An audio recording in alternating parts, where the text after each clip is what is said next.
ಶತಾಂಶದಲ್ಲಿ ಬರೀರಿ ಅಂದಾಗ ನೀವು ಇದನ್ನೊಂದು ಮಾಡ್ರಿ. ನಾ ದೂರ ಸರಿದಿರ್ತೇನೆ ನಿಮಗೆ. ಯಾಕಂದರೆ ಛೇದಗಳು ಸಮನಾಗಿದ್ದಾಗ ಹೆಂಗೆ ಮಾಡ್ಬೇಕು ನೋಡ್ರಿ ಎಲ್ಲರೂ. 5/10 ಪ್ಲಸ್ 3/10 ಬರೋಬ್ಬರಿ 5 3 8. ಛೇದ ಒಂದೇ ಇಡಬೇಕು. ಚಿನ್ನದಾಗ 2 ಛೇದ ಸೇಮ್ ಇದ್ರೆ ಒಂದು ಇಟ್ಟು ಬಿಡ್ರಿ. ಈಗ ಇದು ಹೊಸ ಪದ್ಧತಿ ನೋಡ್ರಿ. 10ಕ್ಕೆ 8 ಆದರೆ 10ಕ್ಕೆ ಬರೋಬ್ಬರಿ 8, 100ಕ್ಕೆ ಎಷ್ಟು?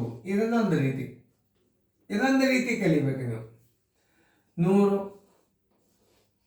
ಗುಂಡ್ಲೆ 8 ಸರಾಸವಾಗಲೇ 10. 10 8 80%. 80% ಉತ್ತರ ಎಲ್ಲದ ನೋಡ್ರಿ, ಬಿ.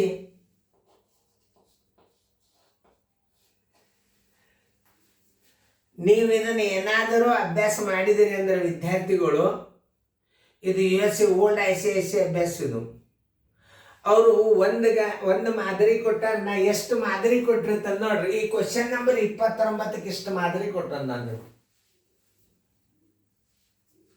ಆಮೇಲೆ ಈ ಅನುಕರಣ ನಂಬರ್ ನೀವು ಪರ್ಫೆಕ್ಟ್ ಆದ್ರಿ, ಮುಂದೆ ನಿಮ್ಗೆ ಎಲ್ಲ ಲೆಕ್ಕಗಳು ಭಾಳ ಸರಳ ಬರ್ತಾವೆ, ಸರಳೀಕರಣ ಬರ್ತಾವ. ಕನಿಷ್ಠ ರೂಪ ಮಾಡೋದು ಕಲಿಬೇಕು ನೀವು. ಭಿನ್ನ ರಾಶಿಯನ್ನು ಕನಿಷ್ಠ ರೂಪಕ್ಕೆ ತಂದಿರಿ, ಅವು ಬರ್ತಾವೆ ನಿಮ್ಗೆ. 410ರಿಂದ ನಿಮಗೆ CBSE ಸೀರಿಯಲ್ ಅಂತ ಬರ್ತಾವೆ. ಅದು ಹೆಚ್ಚು ಕಡಿಮೆ ಅನುಕರಣ ನಂಬರ್ 05 SL ನಂಬರ್ 5ದಾಗ ಎಲ್ಲ ಭಿನ್ನ ರಾಶಿಗಳು ಎಲ್ಲವ.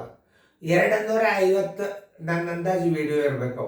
ಅವತ್ತೊಂದು ಅಭ್ಯಾಸ ಮಾಡಿ ತೆಗೆದು ನೋಡ್ರಿ. ಯೂಟ್ಯೂಬ್, ಲ್ಯಾಪ್ಟಾಪ್ ತೊಗೊರಿ. ಮೊಬೈಲ್ಗಿಂತಲೂ ಲ್ಯಾಪ್ಟಾಪ್ದಾಗ ಭಾರಿ ನಿಮಗೆ ಇದು ಕಾಣಿಸ್ತಾವೆ. ಏನು ನಿಮ್ಮ ಕೈಯಾಗ ಅಭ್ಯಾಸ ಬೇಗನೆ ಕೈ ಸಿಗ್ತದೆ. ಯೂಟ್ಯೂಬ್ದಾಗ ಲೇಟ್ ಆಗ್ತದೆ, ಮೊಬೈಲ್ದಾಗ ಲೇಟ್ ಆಗ್ತದೆ, ಲ್ಯಾಪ್ಟಾಪ್ದಾಗ ಭಾರಿ ಫಾಸ್ಟ್ ಬರ್ತವೆ ಅಭ್ಯಾಸ. ತಕ್ಕೊಡಿ.